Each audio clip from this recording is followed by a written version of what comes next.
Salam sehat, Bapak Ibu, saudara-saudaraku yang berbahagia. Pada kesempatan kali ini, saya akan coba kupas syair Dampada, tepatnya syair 37, yang berbunyi demikian. Batin ini berkeliaran jauh, mengembara sendiri, tak berwujud, berdiam di lubuk hati. Barang siapa mampu mengendalikan batin, akan terbebas dari belenggu marah. Bapak Ibu, sobat muda yang berbahagia. Manusia terkadang menganggap derita, bahagia itu terletak pada materi yang dimilikinya atau yang belum dimilikinya. Ya, kenapa begitu? Karena terlihat jelas. Kamu kaya raya, banyak harta, pasti bahagia. Dia nggak kaya, dia nggak punya, pasti menderita. Kalau kita beranggapan seperti itu, sungguh salah.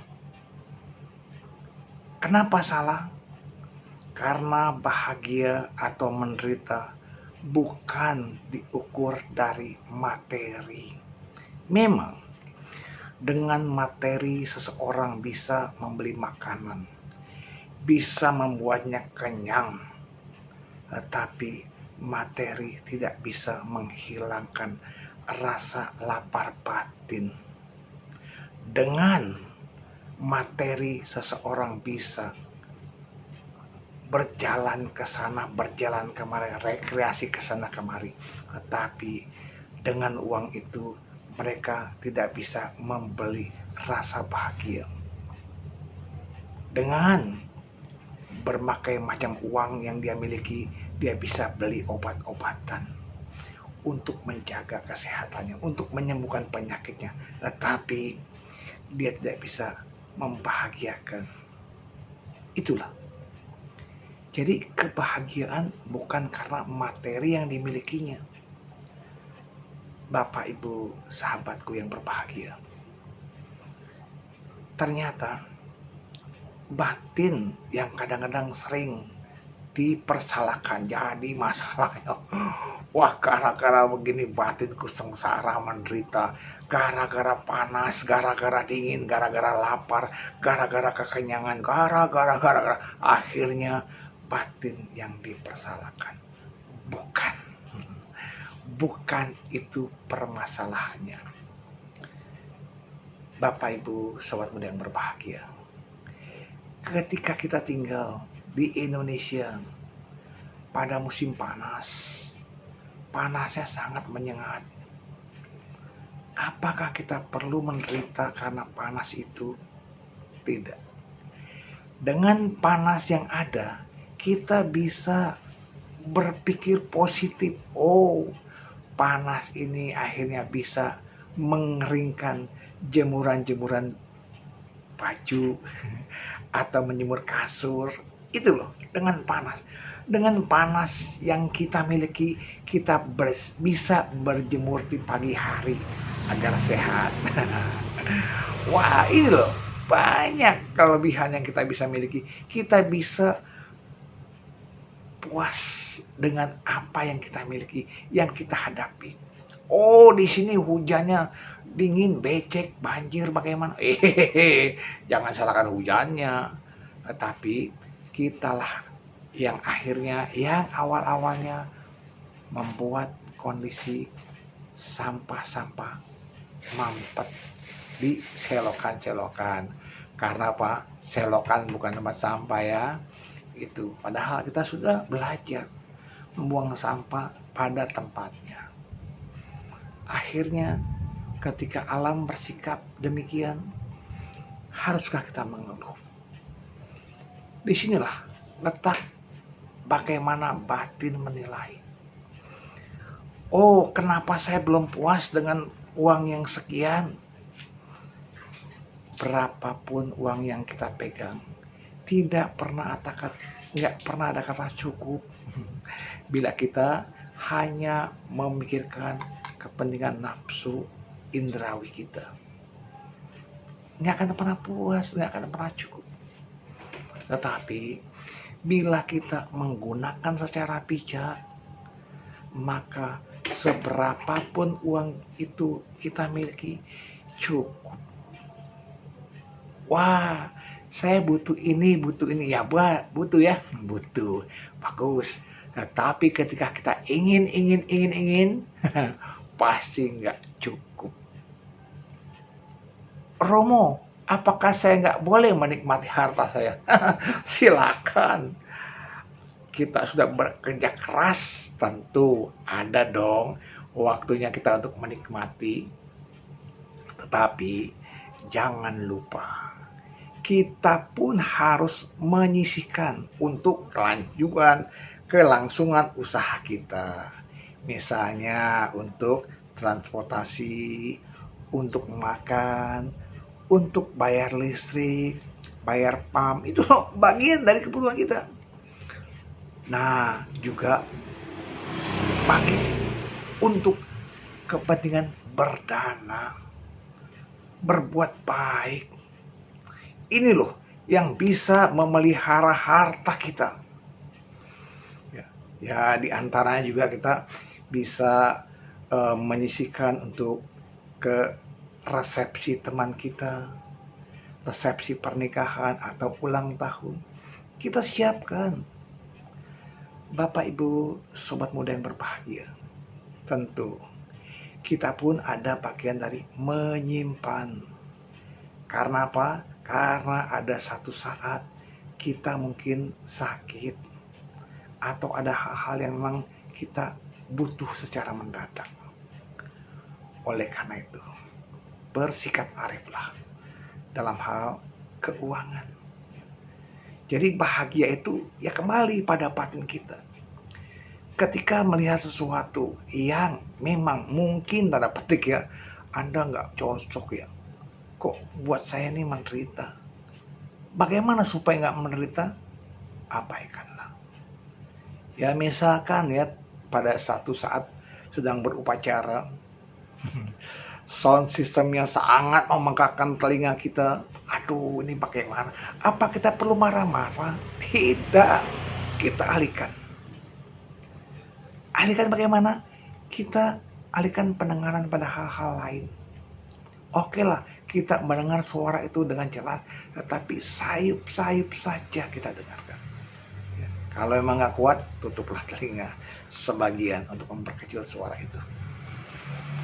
Inilah, kita bisa bersikap arif, bijaksana tanpa perlu menyakiti orang lain. Itu yang masang sound system siapa? Saya terganggu nih. Ya nggak perlu. Kenapa? Itu memang tugasnya. Apalagi ketika sound system pasang.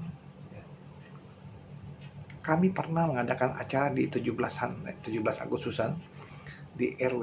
Wah, sound systemnya begitu besar. Sampai dadak, dak. Kenapa? Karena belum ada yang datang, belum ada tamu.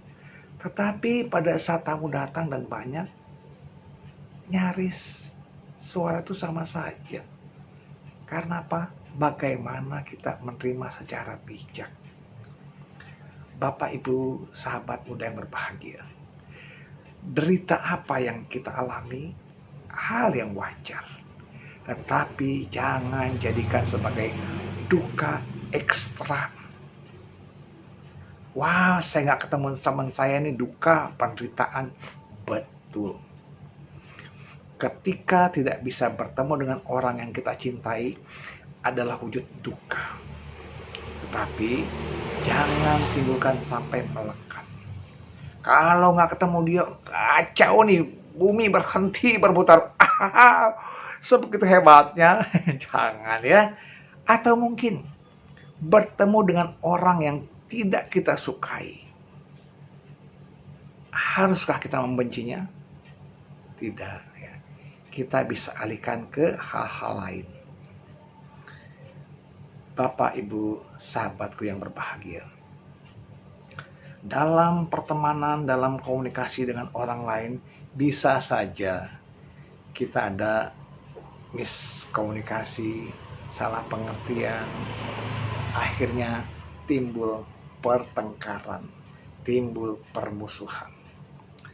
Ini duka, tetapi jangan berikan duka ekstra. Artinya apa? Kita menyakiti orang lain yang kita benci. Kita menyakiti diri sendiri. Lepaskanlah. Kita tidak bisa mengubah sikap orang lain untuk menyenangi kita. Bapak, Ibu, sobat muda yang berbahagia, ada sebuah kalimat bijak yang saya nggak pernah lupa, yang memang menyakitkan. Demikian.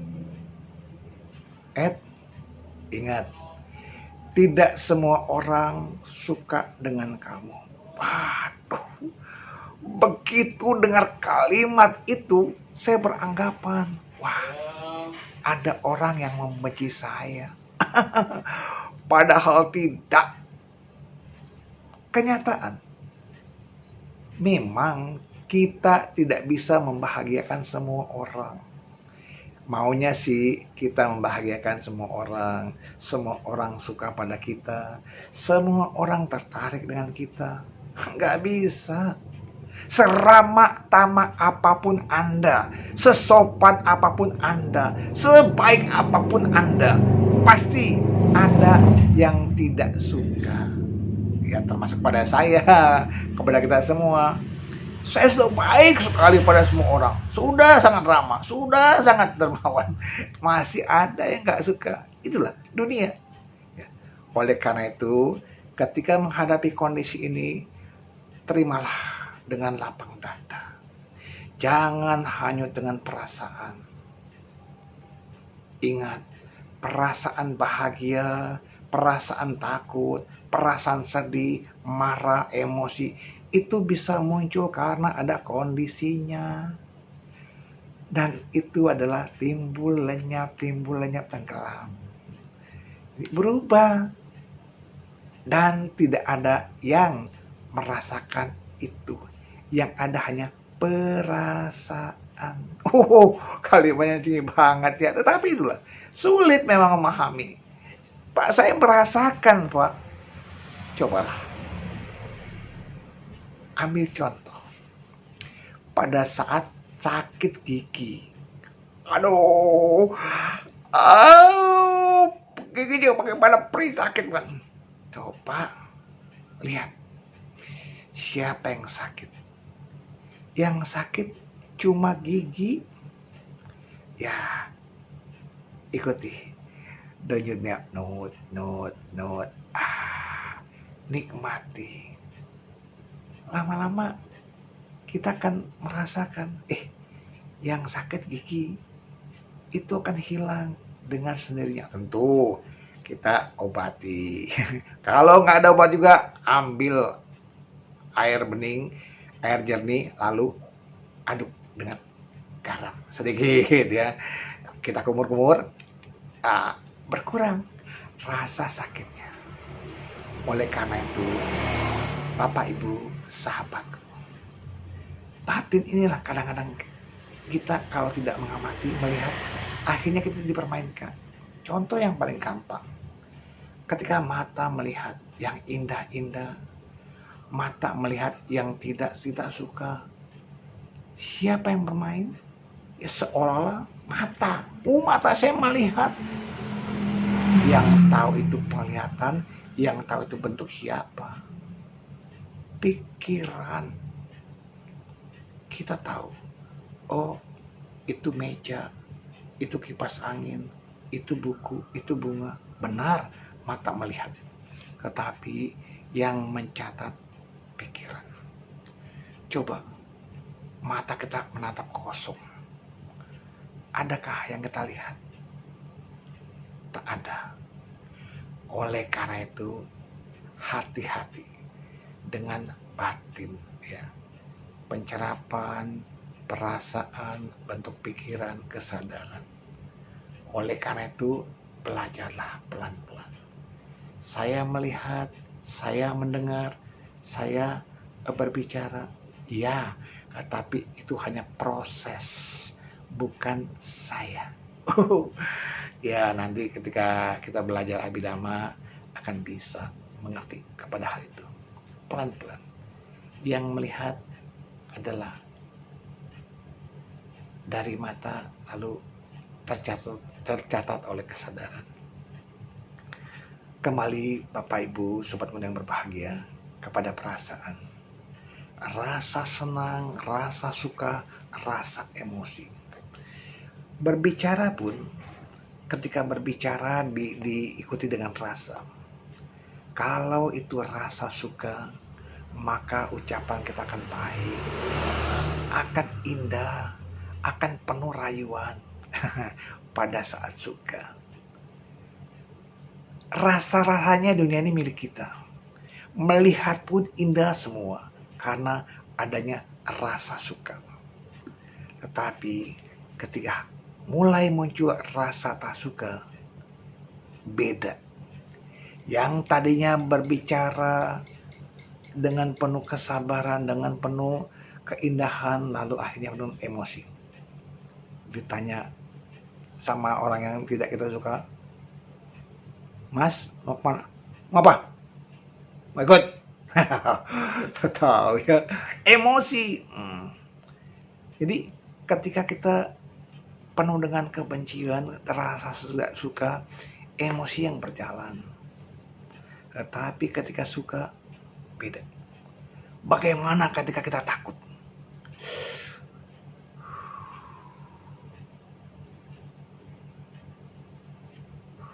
Wah, kita nggak berani bicara apapun. Mungkin pada lupa blank karena ketakutan.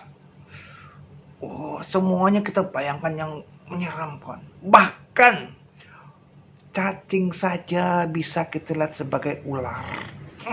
Karena apa? Rasa takut. Itu. Makanya kalau ketakutan sudah mulai muncul, berbeda lagi. Ketika Anda penuh kegembiraan, bahkan hal-hal yang derita pun Anda nggak rasakan. Tetapi ketika dalam ketakutan dikejar-kejar binatang, wah lari kencang banget, bisa lompat tembok 2 meter. Padahal dalam kondisi normal tidak bisa. Itu. Terkadang perasaan itu bisa merubah sesuatu. Termasuk ketika kita berbicara dengan penuh rasa emosi. Akhirnya ucapan yang ramah jadi tidak ramah. Makanya saya berharap Bapak Ibu Sobat Muda yang berbahagia, ketika membacakan parita, ketika berdoa kepada Sang Buddha, Dhamma dan Sangha, tenangkanlah pikiran. Bacalah dengan hati yang penuh ketenangan, penuh kebahagiaan. Jangan penuh emosi. Lagi marah-marah, lagi emosi, ambil hiu, bakar, lupa, sembayang. Yang datang bukan dewa. Yang datang peta, asura. Hati-hati. Kondisikanlah setiap Anda baca parita di rumah, di wihara, atau dimanapun dalam kondisi yang tenang. Agar apa? Agar para dewa yang hadir, bukan makhluk-makhluk menderita. Bapak Ibu Sobat Muda yang berbahagia, jangan berpikir doa saya tak pernah manjur, doa saya tak ampuh, parita yang saya bacakan tidak mempan. Bukan, tetapi bagaimana kondisi batin saat membaca parita, saat membaca doa. Bahkan untuk sebuah ucapan satu saja, satu. Bila dipancarkan dengan penuh ketenangan, mampu menggetarkan alam semesta. Saya berharap dengan doa yang kita panjatkan, semoga semua makhluk ikut berbahagia. Semoga bimbingan Dharma yang saya sampaikan diterima oleh umat-umat yang mendengarkan, dan umat yang hadir memahami Dharma yang saya sampaikan dengan penuh getaran batin kita. Coba kalau kita mau meditasi, mau ceramah dengan penuh emosi, dengan penuh amarah, saya mau ceramah, saya mau kewihara, percuma. Kenapa? Babaran yang kita sampaikan meskipun secara textbook benar, tetapi tidak nyambung, tidak diterima oleh umat. Kenapa? Umat nggak paham. Nih Romo mau ngomong kemana ya? Kenapa? Pikirannya penuh emosi. Atau ketika dia berceramah nggak semangat. Wah, umatnya sedikit. Ceramah bukan karena umat sedikit atau banyak. Sama. Kita membabarkan Dharma dengan cinta kasih untuk menyampaikan sebuah kebenaran. Nggak peduli umat yang hadir hanya 1, 2, atau ratusan. Sama. Kita membabarkan Dharma. Loh kenapa? Karena pada saat pembabaran Dharma terjadi, para dewa ikut hadir. Di sini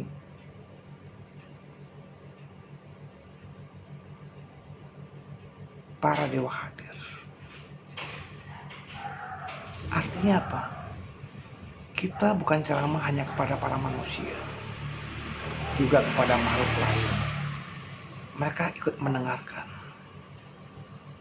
Apalagi penceramahnya bermodalkan tekad yang baik, memiliki sila yang baik, memiliki semangat yang kuat, memiliki kesabaran yang mantap. Dharma yang didengarkan akan menembus alam Brahma. Dharma yang disampaikan akan mampu menolong makhluk-makhluk di alam menyedihkan. Oleh karena itu, Bapak Ibu saudaraku yang berbahagia, ketika kita punya niat untuk membabarkan Dharma, niatkanlah, saya ingin membabarkan Dharma ke 31 alam kehidupan. Semoga semua makhluk ikut mendengarkan. Milikilah itu. Dengan batin yang bahagia, dengan batin yang renang, akhirnya kita bisa menggetarkan 31 alam semesta. Romo, kan Romo belum mencapai kesucian. Betul. Tetapi kita niatkan untuk kebahagiaan semua makhluk. No problem. Sampai atau tidak, tetapi niat kita sudah ada untuk membabarkan Dharma kepada semua makhluk. Semoga uraian Dharma yang kita sampaikan dimanapun, kapanpun, senantiasa memberikan kebahagiaan buat semua makhluk. Semoga kebahagiaan selalu menyertai kita. Sape sata bawanto sukitata. Semoga semua makhluk hidup berbahagia. Sadu, sadu, sadu.